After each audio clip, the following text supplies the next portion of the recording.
and welcome to another episode of The Hump with Katie. I'm your host, Katie Thiroux, and I have such a fun interview for you today with the Norwegian bassist, Arild Andersen. If you're new to The Hump, this is a series where I interview some of the world's most talented artists and musicians and find out why are they so amazing, how did it all happen, and ultimately, what can we learn from their journey. Before I bring you today's amazing episode, I'd love to thank our sponsors, and first up, we have the clothing company, Jams World. You guys, I absolutely love Jams World. I'm wearing a Jams World right now, of course, and the reason why I love it is because the fabric is made from 100% spun crushed rayon, and it keeps me cool and comfortable. They've been making clothing in Honolulu, Hawaii since 1964, and the artwork is so unique. It's screen printed right onto the fabric, and it looks like a piece of art. Go to jamsworld.com and use the promo code JAZZ15, and you'll get 15% off your entire online purchase. Next up, I'd like to thank Kolstein's String Shop. I absolutely love Kolstein's. They are doing amazing things for the bass community. They have 2 amazing locations in Long Island, New York, and a killer online store. Go to kolstein.com and use the promo code KD10, and you'll get 10% off your entire purchase.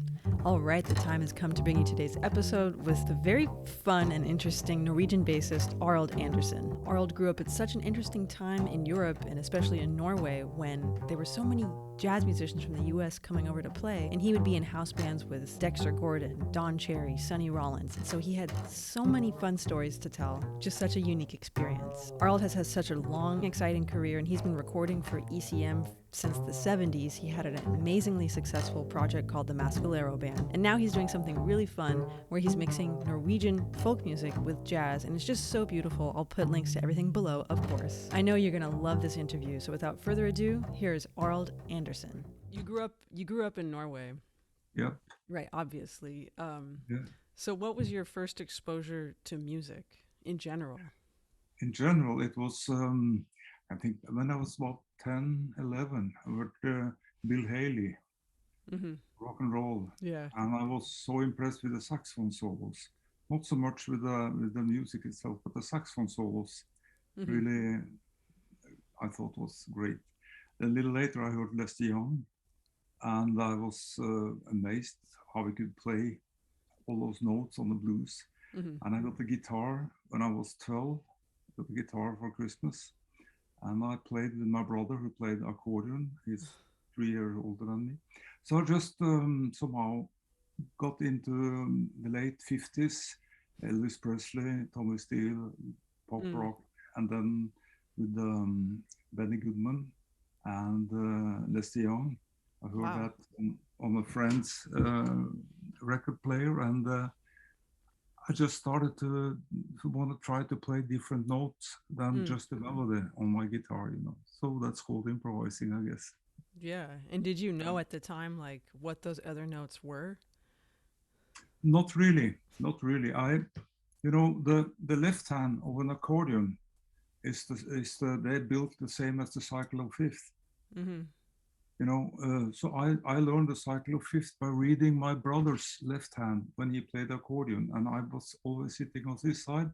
So he was like you play in C major. When he went 4 up, I knew it was the E7, and then the A minor, and D, So I learned the cycle of fifth from the left hand of accordion. Wow. That's very cool. I don't think that's normal, but that's how I got into it. Then I started to learn the notes a little more, but no teacher, not like. When rock and roll came out, like Elvis Presley and bands like that, it was sonically different for everybody, even in America. Yeah. But in Norway, was it like really different to hear that music? Well, different, I can't really say, because that was, I didn't hear that much more other music. Okay. So I was just hooked on it, when I heard it on the radio. And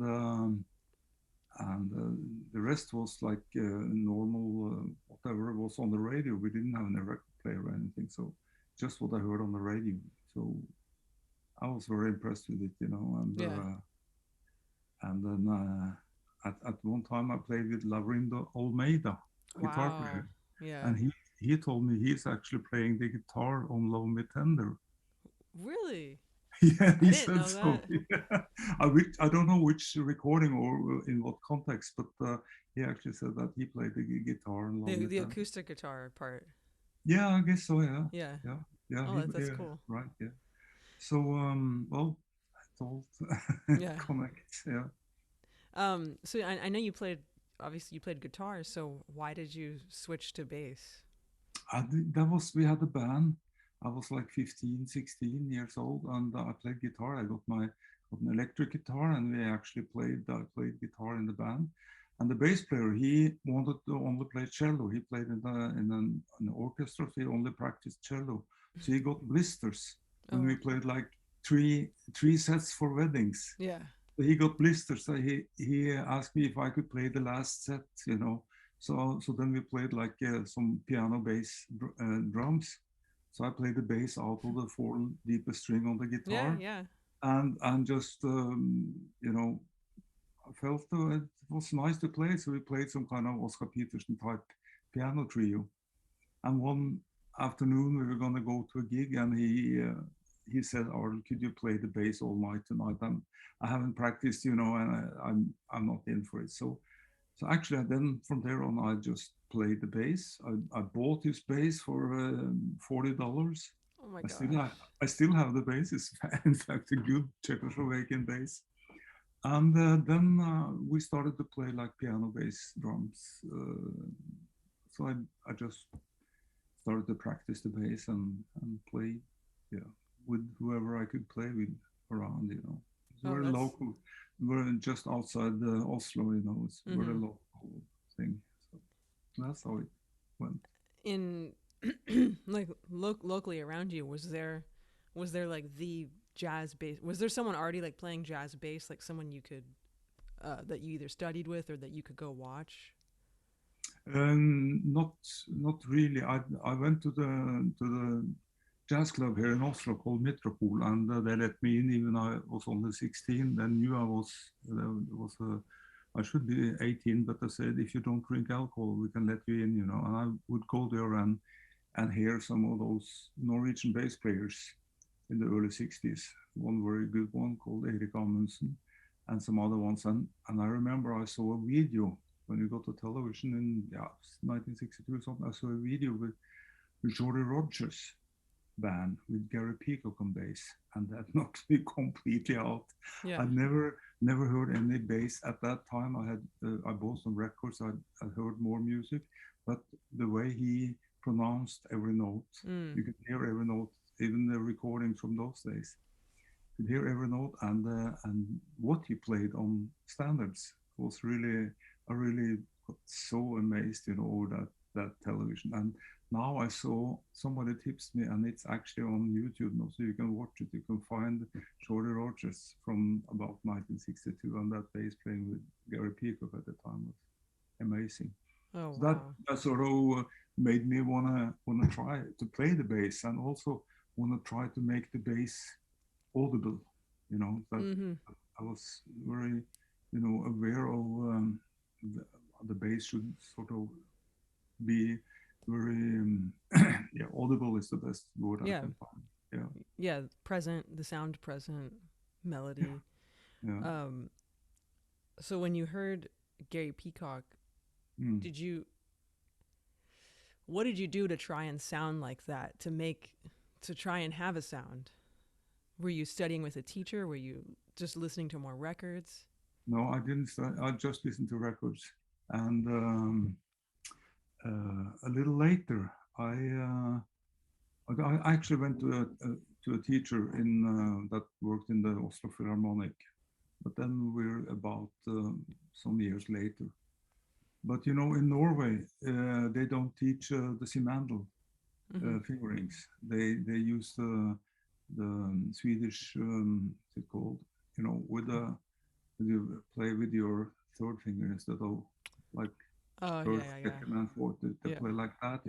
yeah, And I had seen. I bought the book of Ray Brown yeah, bass method, and I saw his fingering, how he spread his fingers. yeah, And I thought, I don't want to learn that other stuff. I want to do like Ray Brown did, and Geri Peacock and those people I could start seeing on television and stuff.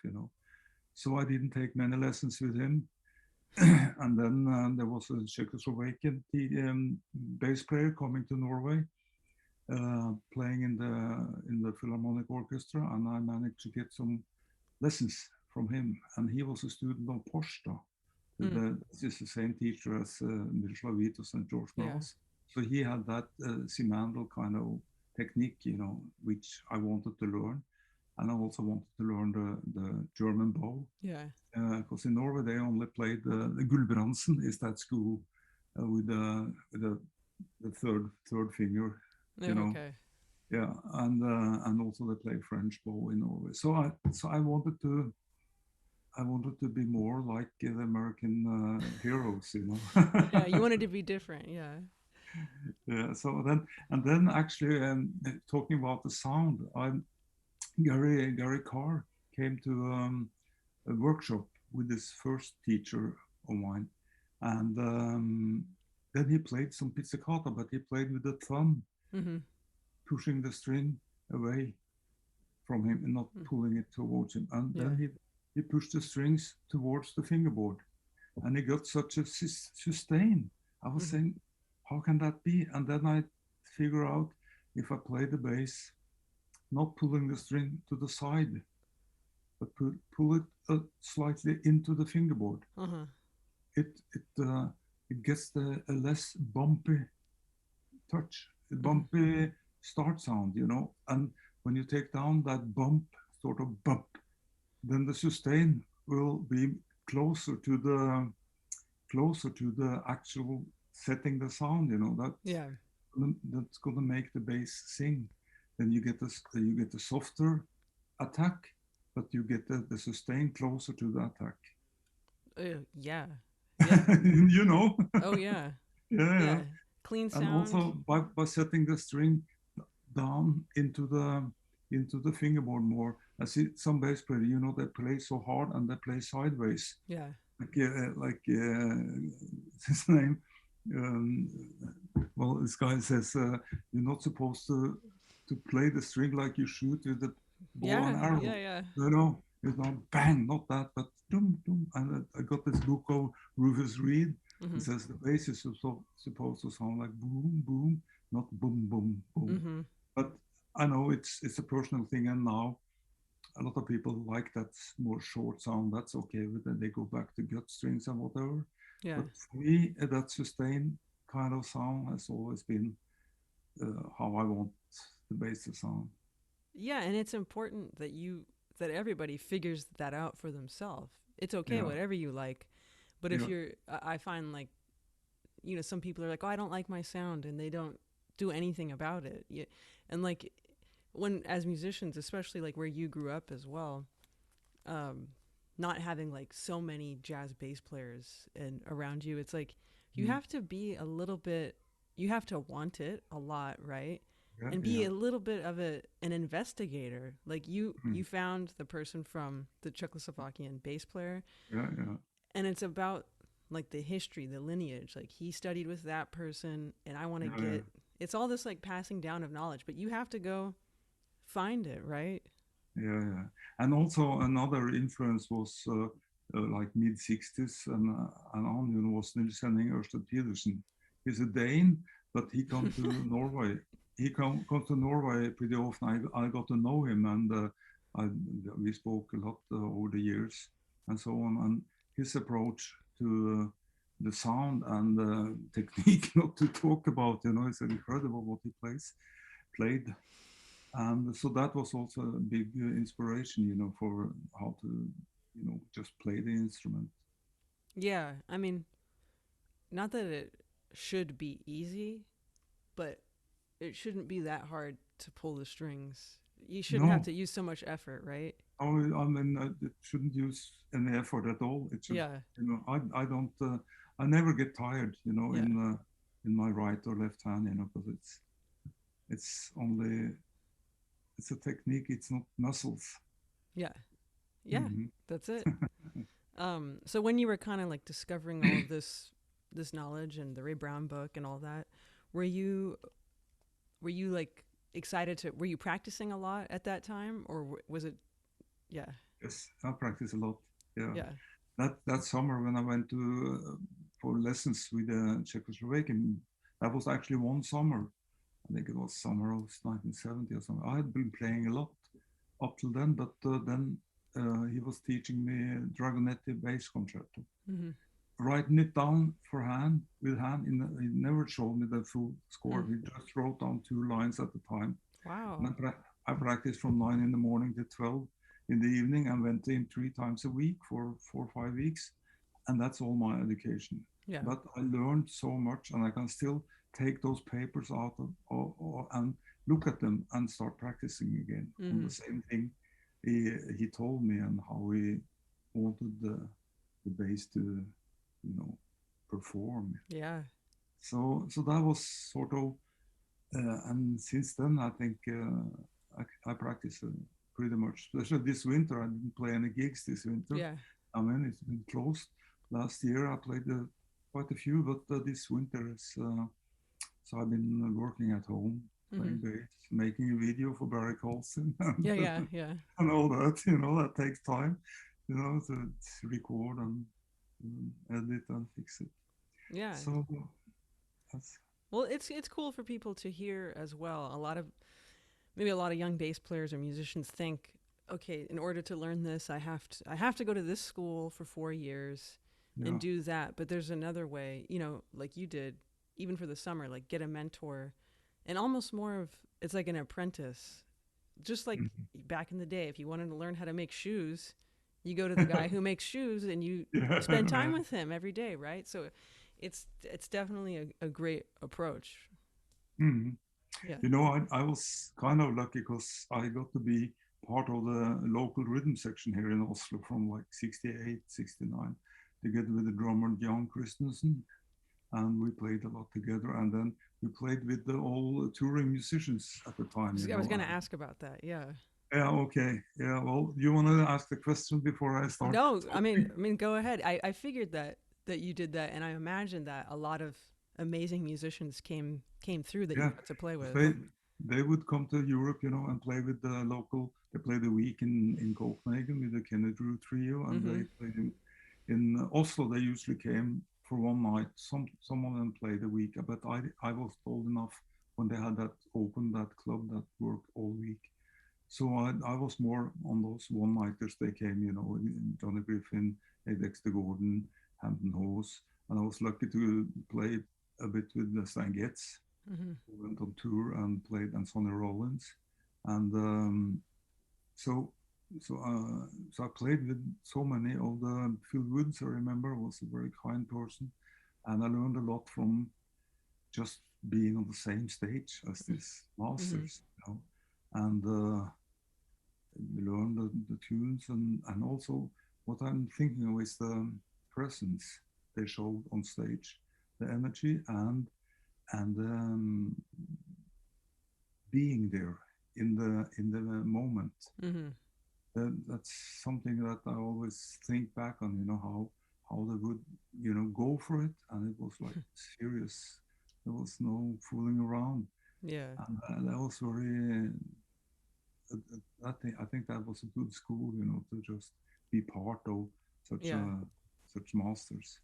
Yeah, and like you said, I bet none of them were going on stage like, oh, I don't want to do this tonight. It was just like the energy, right?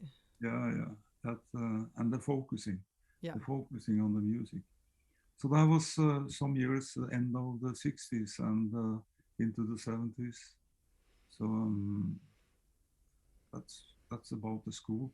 I mean, I miss going to school, learning to read music, learning to, maybe arrangements for big bands and stuff. I cannot do any of that. And I'm not a good reader. I never learned it as a kid, so I can handle it now. But actually, the only gig I said no to is I arrived in New York, and I always stayed. I was several times in New York, beginning of the 70s, and I had been working with Sheila Jordan a lot. She came over here to Norway, and we did some music together, and she always invited me to stay at her apartment. So I came over like for a second, third time, something, and I had the bass actually with me. The first time I came, I borrowed the bass from Stanley Clarke. So we played like two basses in his apartment.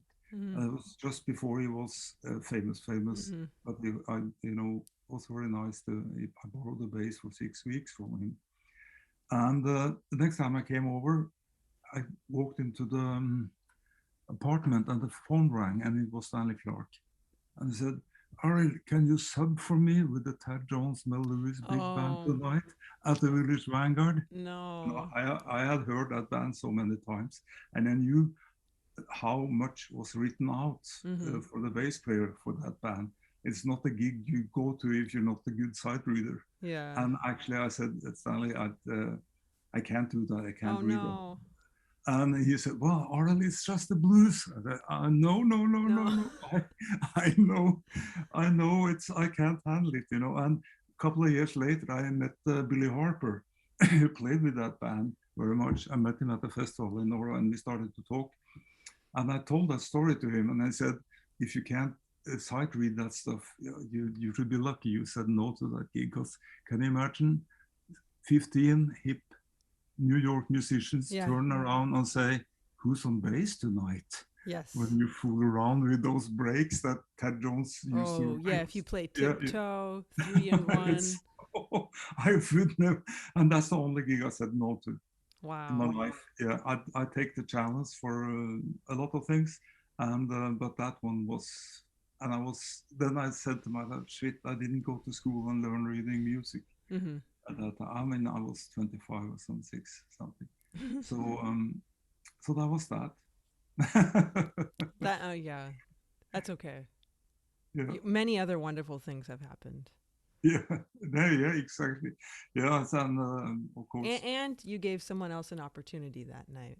I don't know who played that night. I don't know who Stanley got hold of, but he was probably a sub for another sub. I mean, that band wasn't that more or less just new people all the time. Also some people I was always there, but I remember hearing them at the Village Vanguard. The room was sort of perfect for that band. They filled that room exactly perfect. And yeah. So that was my possibility to play with that. Did you ever get to play with Mel Lewis ever? No, not Mel Lewis. No. Oh. Elvin Jones. Oh, really? Oh yeah. A couple of nights here in Oslo. What was that like? That was. I wish I could have played like a tour. Get used to it. Because it was somehow surprisingly light and not so loud. You would think that he was very loud, but he had tuned his drums pretty high up, and he didn't play loud, I think, and it was such a easygoing cymbal, so nice. So that was another school for a couple of days. Yeah, isn't that funny when you listen to somebody like that, like a hero, a master, and we have an expectation, of course, because you've heard them with different bass players, and then you go, and you're like, well, this isn't at all what I thought it was going to be, and you might even have some preconceived thing, and it's just you have to either adjust right on the spot or just kind of realize this just is what it is. Yeah, it's and in fact, when I think back on it, I also played with Billy Higgins, with Don Cherry, Frank Lowe at an occasion, and that type of light cymbal playing. Mm-hmm. It just came to my mind that one wouldn't think that Elvin Jones and Billy Higgins would have any that kind of similarity, but actually, when I think of it now, that's sort of moving very easily dancing kind of move, That's right. Billy Higgins had that also somehow. Yeah, I love it, and I think a lot of, I mean, of course, those drummers, they grew up in like big bands were a thing, right? But they had that, so I feel like there's always the time is good, even though if it's kind of like maybe a measure feels like this long, maybe it feels like that long, but I feel like when you grow up hearing like dance music, you have that internal thing going on. So you mentioned ECM. I mean, you've done quite a lot of recordings on ECM, And Mm-hmm. you have a ton of recordings as a leader, and you just mentioned Don Cherry and John Abercrombie and Mm-hmm. Brill Frisell. So how did you start getting into the more the ECM kind of Well, genre, I guess? it all started with I was in with the band with Jan Garbarek on saxophone. He had Mm-hmm. his quartet, and of the 60s with Terry Rypdal on guitar and Jon Christensen on drums.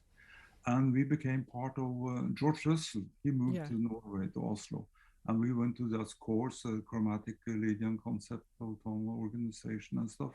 And that quartet would be part of his sextet. And then he had a concert in Bologna in Italy. So the band went down there, and at that concert, Manfred Eicher was at that concert and came backstage after the concert and asked Jan if he wanted to make a record for his new label Mm-hmm. called TM. They just started like in '69. So then Manfred came here to Oslo and recorded that quartet Hmm. with Garbarek, Rypdal, Christensen, and myself. This was in 1970.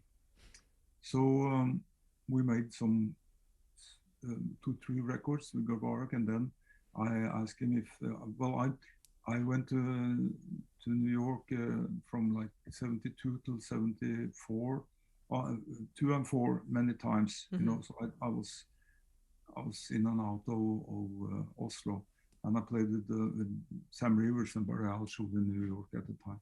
So then sort of ECM had just started, and Terje Rypdal, he made his own record with his own music. I made my first album for ECM with my young quartet at that time, 2 guys, 19 years old only. And it sort of just built by itself, since we met Manfred, and he also got very good collaboration with the Norwegian engineer, Jan Erik Kongshaug. Mm-hmm. The two of them sort of blended very good the sound they created, which was a little different from, say, jazz recordings Yeah. before that. It was, of course, a lot of reverb, which was criticized a bit, especially in the 70s when their reverb machines was Yeah. pretty new, and it was so fun to use it. So, so there's some recordings with maybe a little bit too much reverb, but then from 1970, I was working then with ECM. I did the record with Roman Kenyatta, and we played with Jan several records. And then I had my own band from '74 and made like three CDs for ECM at that time, and then it just continued with doing like recordings. Mm-hmm. So now I think it's 23 or 4 records in my own name on Yeah. ECM. That's amazing. So it just stayed there, and it just went like that. It wasn't. Yeah. It was okay. It's cool because I don't think, like, in a pop genre, I actually don't even know what record labels people are on. But it's not like, I don't feel like each record label in pop has like a sound. So like ECM has a sound, right? Blue Note has a sound. Yeah, Prestige has a exactly. sound. Yeah, It's exactly. very, very unique that way. Yeah. And do you think that, especially like growing up in Norway, I mean, I've been to Denmark a lot. I don't think I've been to Norway yet, but I like it over there a lot. Does, like, the traditional folk music, I know you do that as well. Does that influence the musicians over there who play jazz? I mean, I think I know the answer, but Influenced the folk music. Well, I think that when I did that record called Sung in 1990, I know Garbarek had been using some folk songs in his music. Some other trumpet player had made some big band with some folk music, but it wasn't much of it of dealing with folk music and jazz at the time. But I think it picked up pretty much in the 90s, and then now it's more world music, which is the thing, you know. To me, it was, I don't know, somehow it just happened that I heard this girl singer, and I was so fascinated by her voice and those melodies and the strength of um, to go the easy. No, what is that word? Not complicated. Opposite of complicated. Oh, how simple, like the harmony and simple, yeah. Simple sort of, but still with the strength. Yeah, very strength, powerful. Strength of the simplicity. Exactly. Yeah, that's what I mean, and that inspired me the way I would write music. Also after that, not so complicated, not so, more basic for improvisation, and also I was, when I did that, I was very aware of not taking a folk melody and harmonize it with jazz harmonies and play it like a jazz standard. Because I heard that being done sometimes. So they sort of get that little folk melody and then they put the hip harmonies to it. And when they come to the solos, they actually play on the harmonies and not the melody. I tried to avoid that when I was working with the folk music. And I still like a lot that type of music, especially this singer Kirsten Brotenberg that I was working with, her voice and her, that was a new thing. Yeah, and that's what I like about it. Like you're saying, and that's what I find a lot of, like, the original compositions that come from Norway, Sweden, Denmark. The melody is simple. Yeah. The harmony is simple. Yeah. And then you improvise over it, and that's when you can, you do what you want. But that's, you want people to be able to listen to the music and hear it, right? And not going away like, I have not understanding anything or feeling anything. No, that's right. Yeah. The thing is that Norway and Sweden has kind of similarity when it comes to the folk music. Denmark is completely different. They have they're closer to Germany and they have some very beautiful melodies, but they don't have that, to say, quarter notes like you find in Norwegian fiddle playing and also in Swedish fiddle playing. So it's kind of different, in that the folk tradition between those three countries. Yeah, one time I was in Denmark and I went to an island where they had their own music, Fanø, and I met with a violinist who played all the folk music, and I was trying to play it. Oh my gosh, it was like where the 5 and the 1 was like backwards, and the measure, it would be like 6 measure A. It was like, it was tough. It was very different. Yeah, it's those are the fiddle players, and they in Norway here they play for dance, and a couple that want to dance to folk music, they need their fiddle player, because he would stretch the bar, he would sort of turn the rhythm, and they have to know exactly the version that he would play so they can dance to it. Wow. I couldn't do that, but I've been told that. I've seen it, they sort of dance like that, and the fiddle is going through. So it's pretty fantastic. Yeah, it's very, very cool. Yeah.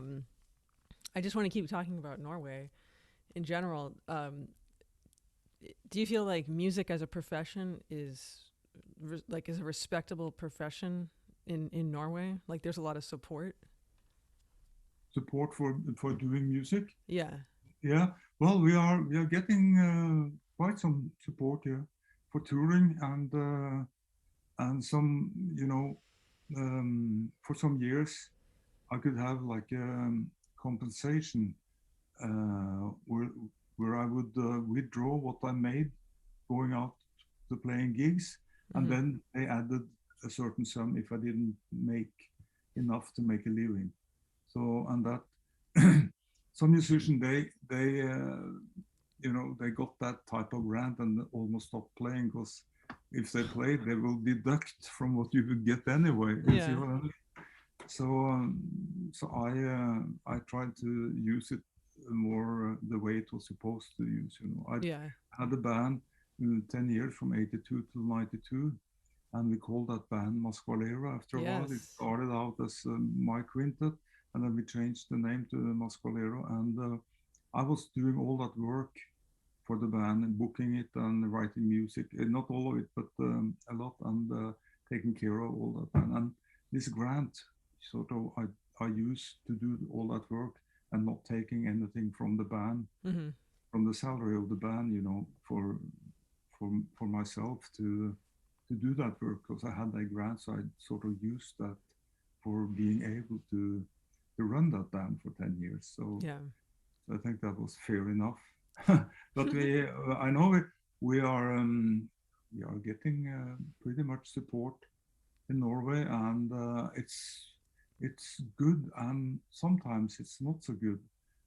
I hear, and it's a saying that some festivals around Europe, they say get the band from Norway because they pay their own travel. I see. Yeah. And then they can get the band a little cheaper than they can get.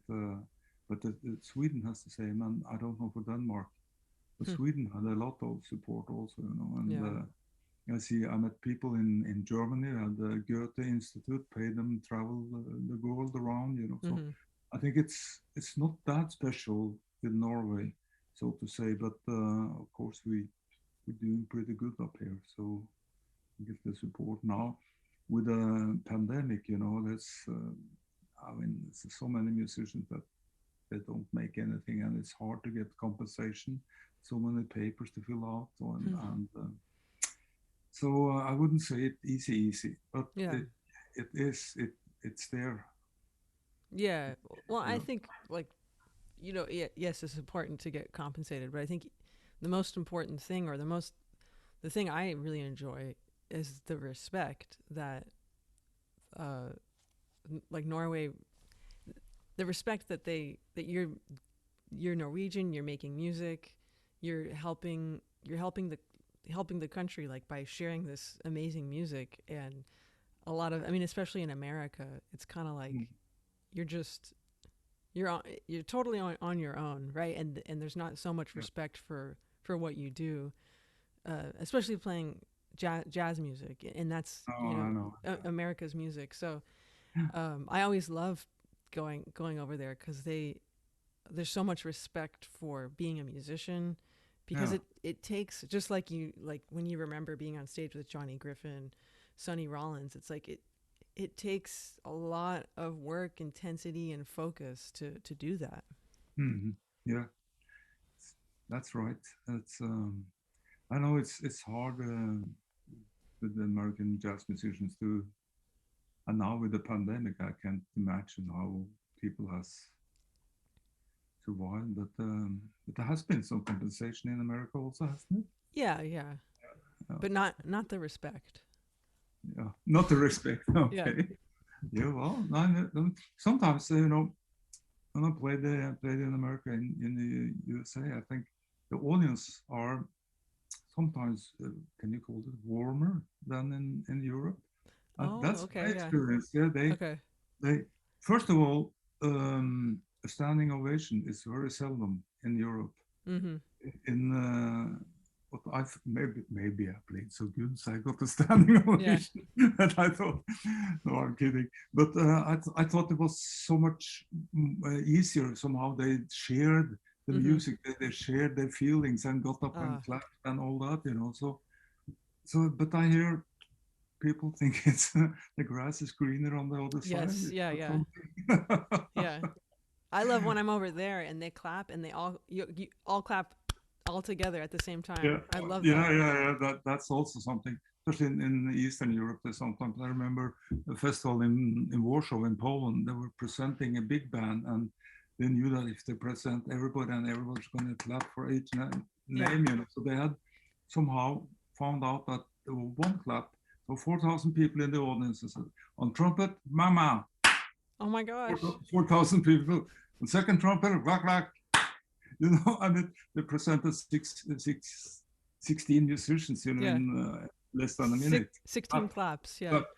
But that was, that's the only time I heard it. But so that's also, you know, that one Yeah. hit. Yeah, that's great. Yeah, I was the first time I heard it live because I remember watching like Oscar Peterson Trio. Okay. And when they would clap, it would all be all together. So I had that. I remember that. Yeah, but that's when they clap out. That's like an encore request. Yeah, and so when I heard that for the first time when I was in Denmark, I was like, I remember that sound. I was like, what's happening? Oh yeah. Well, okay. Maybe they don't do that. And this is after they've been finishing clapping, they sort of organize it so it gets more and more. Yeah. And then they want an encore. You know? Yeah. I don't. I like that. I was gonna ask too. Well, I guess it's you're part of the history, but there is a big sonic. Sometimes a big sonic difference of bass players, like European, especially European bass players to U.S. bass players. And it's preference, right? I mean, not it's not exactly the same or different, but sometimes more of like an electronic sound versus an acoustic sound. And why do you think that is, or why did that happen? Sometimes I feel like a lot of when I'm in Europe, bass players, it's more amp sound, but it happens in America too. So I don't. That's I don't know how to answer that really. I know. Well, I started to use electronics pretty early, and try to, but I always do it like live. I never have any pre-recorded stuff. That came like in 2000, 2010 with, then they call it the techno or technical or something. But I actually, it was Paul Bley that said he came to Norway, he stayed at my house and we played some. And he said, you have a pickup for the bass? Well, the pickup, you know, like 69, 70 was the first reasonable pickups, the polytone and stuff. So I said, yes, I got this, you know. Well, then you can hook up. And he was into the synthesizer at the time. He just started to build big stocks of synthesizers. So then I got a Roland reverb kind of unit that I could play sound on sound, and I started to try to work on these kind of things. And I remember hearing Miroslav Vitos playing with the wah-wah, with the, you know, with the bow, and Charlie Hayden even with the guitar played the wah-wah. And so I got into doing some kind of electronics, and in early 80, Bill Frisell turned me on to a 16-second digital delay by Electro-Harmonix, a small, very nice unit. And so I've been doing some kind of electronics a lot, and on solo concerts I do that. But why that is more European than American, that's hard to say. I don't know. Is it? I mean, first of all, it might be more bass players playing like swing 4/4, like in the band in the rhythm section, and you don't need any electronics for that. Yeah. If you're playing in a more open group, a different type of music where it's room for it, you know, then it might be easier to have that happen. But yeah, so like sonically, it's not mixing in a negative way with the other instruments. no, like you can sustain. Yeah, I see. It's one thing I've been wondering about is the hierarchy of a band. band leader, Mm-hmm. with a rhythm section, which is, to me, so many great American records, great American groups has been built on that rhythm section with a band leader and Mm-hmm. so on. And here in Norway and also in Europe, especially maybe in north part of Europe, it's been a kind of less hierarchy. It's been like four guys Yeah. doing music together, and each instrument has sort of the same saying and Mm-hmm. are equal balance in the sound picture. That the bass can be just somehow as loud as the saxophone. Mm-hmm. You don't have to be behind. You can be sort of inside the whole music, and I think that more democratic way of having a band Yeah. has been, at least here in Norway and Europe, north of Europe more maybe, than the average New York or American jazz. Yeah. Jazz, of course, there is a lot of different things, Yeah. both ways, but um, that could be the only answer for me. That's no, that makes a lot of sense. I haven't thought about it like that because a lot of I'll see a band in Europe and it doesn't have it's not one person's name. It's like four people's last names, right? Yeah, yeah. That's and we get equally paid. Yes. How about I know. that? And we go on the same class on the Yeah. airplane. You Mm-hmm. know, that's the difference to some American bands which I heard of. Yeah. Yep. So, Exactly. so that's it could be something in there someplace. I'm sure somebody's gonna arrest me for Yeah. saying this, but Yeah. We'll never see you again. I think that it could have to be with it. Yeah. No, that makes total sense.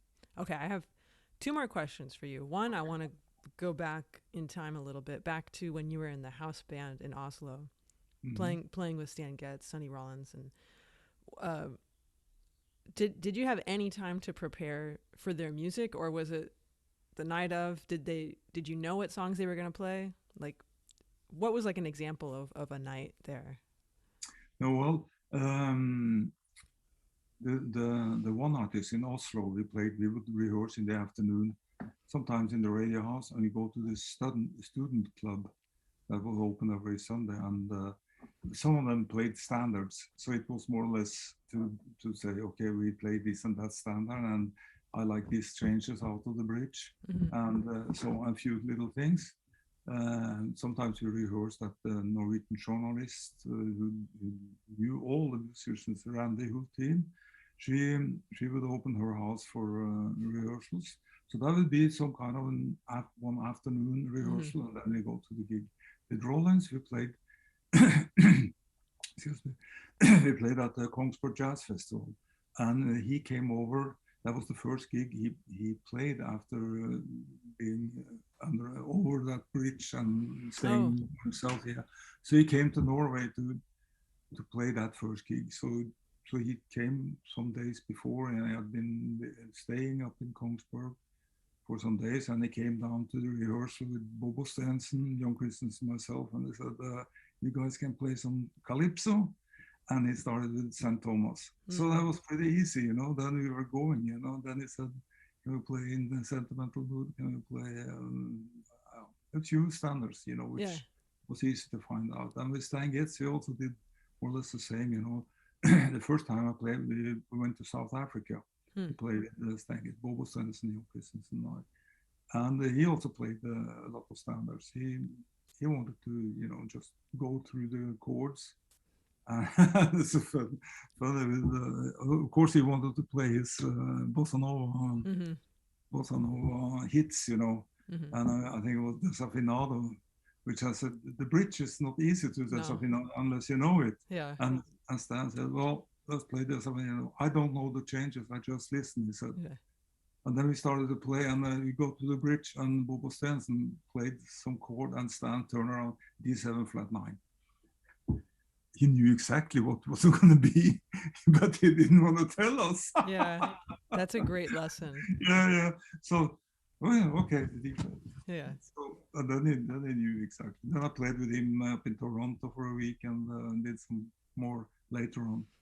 And we would just rehearse his repertoire at the time, you know. That Mm-hmm. one time he was doing those thing he did with Chick Corea, Tony Williams, and Stanley Clarke. Those Chick Corea tunes, you know, which is a little more complicated. Yeah. But he was very kind to me. He had, of course, people could say that he could be. Both he and Rollins had some kind of rumor of not being easy, but I think they were absolutely very kind, and Stan was very kind to me. It was, yeah, that was really a pleasure to have known him and played with him. You know, Rollins was only one concert, but with Stan it was first 5 weeks in South Africa, then we played south of France, and I went to Toronto and I played in Helsinki with him. So. But the other ones was like afternoon rehearsal and playing more standards. Yeah. Oh, yeah, that's so great, and it's understandable. I mean, I've heard those things too about Stan Getz, but you're serious about the music, right? That's where that passion is coming from. So I get that.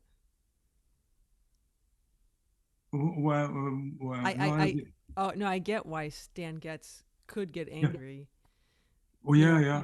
Well, I heard many stories that he could send the people home, you know, after or paying not so good and all that. That was fine. It was fine. Yeah. Okay. So, just my last question is, what's coming up? Are you working on anything right now? Now I'm actually first gig this year. Will be in 14 days in Bergen. There's a jazz festival in Bergen. I think they go for 14 days this year.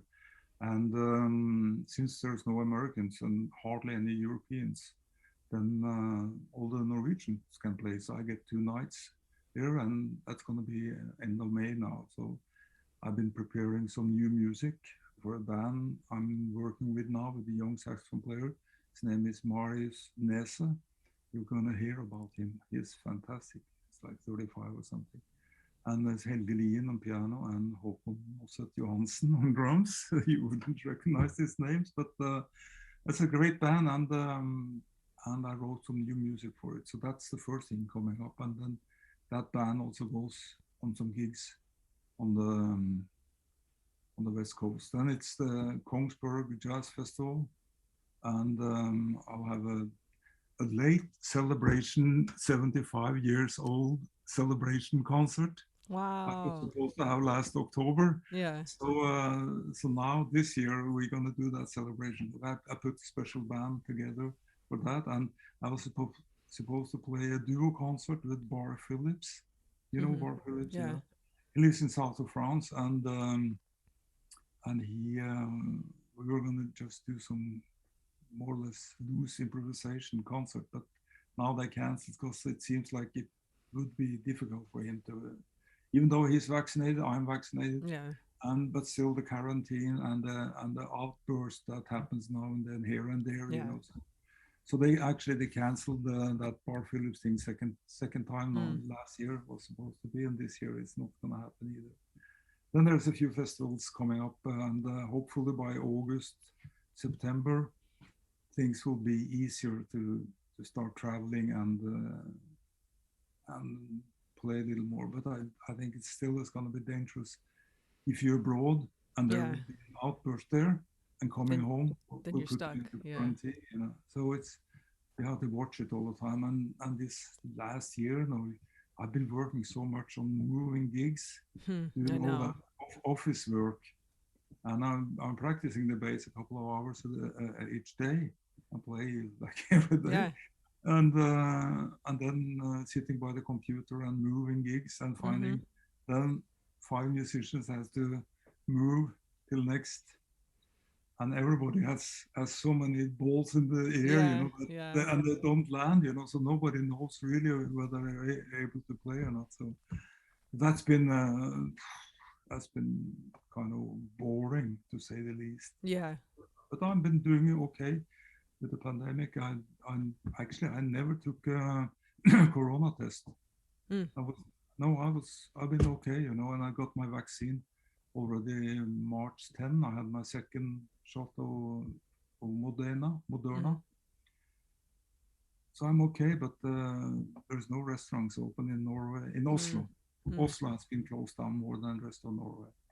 There's no place to go, no concert with the audience, and so on. So the thing about this is strange to think that so is it with anybody in the world now. All the famous jazz musicians, they sit at home and practice. Yeah. It goes for everybody. So at least that comfort you a little bit. Yeah, it's not just you. Yeah. You just hear everybody.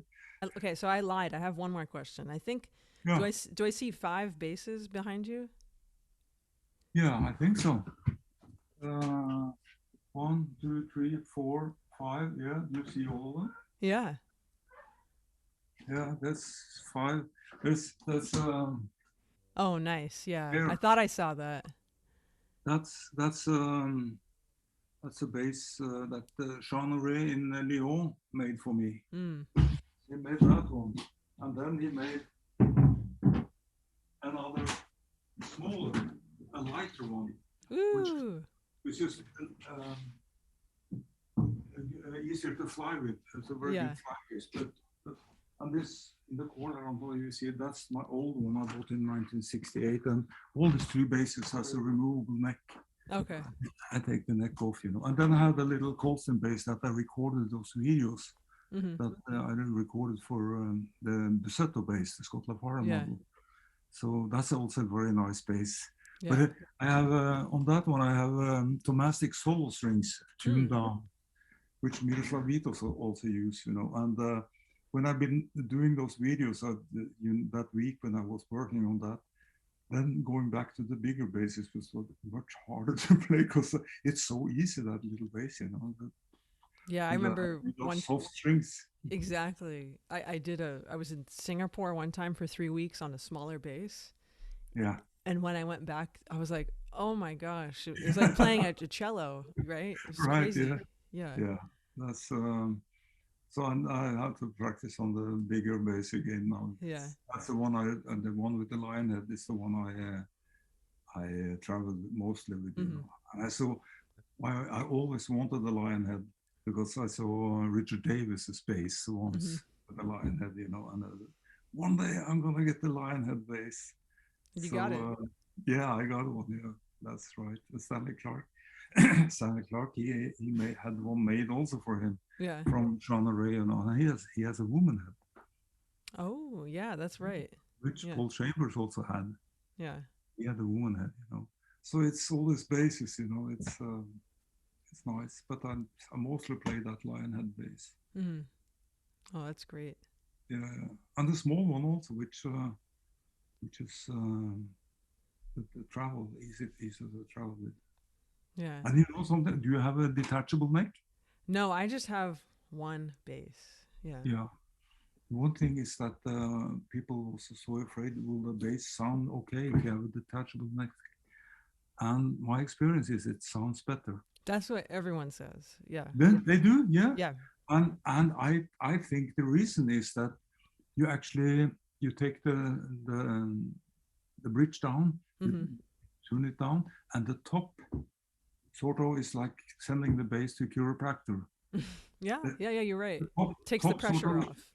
Yeah, and you know, when it glued around, so and the bridge stays there, and it with the adjustment, humidity. Yeah, it gets tension. So when you take it down, and sometimes here at home, I just take a bass down and let it rest for 3 days, put it back on again, and it's so that was a new thing. When 2009, I took the neck off on my old 18th century bass, the one in the corner. I don't know if you see.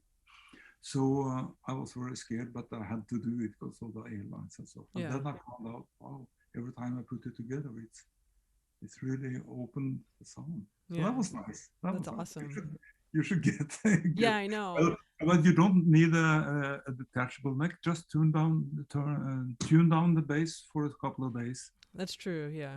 Yeah. Yeah, that's a good You idea. could try. It's worth it. Yeah, I was on a International Society of Bassists Zoom last week with John Clayton and Paul Ellison and Don Robertson, and they were all talking about that, how that detachable neck opens everything up. Yeah. So that's because I never talked to anybody about it. I just experienced it myself. Oh yeah, let it out. People are talking about it.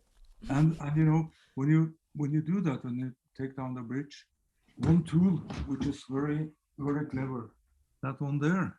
Oh, I see. And because when you put the strings back on again, the most critical thing is the angle of the bridge. Mm-hmm. So you have to angle it a little backward. Yeah. Then you put this one on the bridge, and this little thing here should be at the end of the fingerboard. So it measures it. It measures the exact distance between the bridge and the fingerboard, and then the bridge is in the right position. Yeah. And you have to put it back on a little bit slight, because when you tune up, it moves over, and then you put on this, and you see it's right in the right position. That's awesome. Yeah. This is Jean Ray, that he called it the parrot. This is the parrot. Oh yeah. Yeah, that's awesome. Yeah. Oh, cool. So this kind of small things, bass players can talk forever, can't they? Not as bad as guitarists and drummers. No, maybe. Yeah, maybe. Yeah, piano players don't talk. No. They just complain. Yeah, because they never carry their own instruments, so they haven't much to talk about. Bass players, but I know drummers with cymbals are terrible. Mm-hmm. Yeah, I know. Well, Arild, this was so much fun. I appreciate you taking the time. I'm so happy. I'm very happy to do this. So take good care. Yes, so thank you. What's the weather in California now? We're warm? Yeah, like I forget what it is Celsius, but like 70 degrees Fahrenheit. Oh yeah, okay, that's good. Yeah, nice. Yeah. Are you in Los Angeles? Or are you? Yeah, I'm just a little bit south in Long Beach. Yeah, the south. Yeah. Fantastic. But it's too cold in the water. Yeah. Yeah. For me, yes. Yeah. Well, we could talk for another hour, but you should take care of business. I want to go and take a nap. We had our national holiday yesterday, 17th of May. Then we are partying. So I need to rest. You need to rest. Yeah. Okay. Well, fantastic. Thank you. Take care. Bye.